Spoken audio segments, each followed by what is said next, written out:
I Gusti Putu Subawo 50 tahun dibekuk jajaran Polsek Kota Tabanan setelah menggasak sesari di Palinggih Catus Pate Banjar Cenggolo, Desa Sudimare, Kecamatan Tabanan.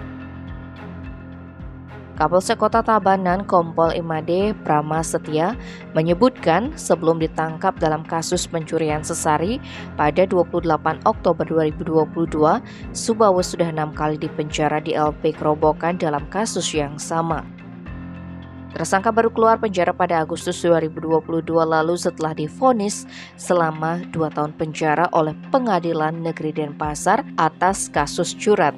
Menurut Kompol Pramastia, penangkapan tersangka kali ini berawal dari laporan I Gusti Ngurah Putu Satria Wibawa yang mendapat telepon dari pemilik warung di depan Palinggih Catus Pate Banjar Cenggolo bahwa ada pencurian di Palinggih Catus Pate pada 28 Oktober 2022.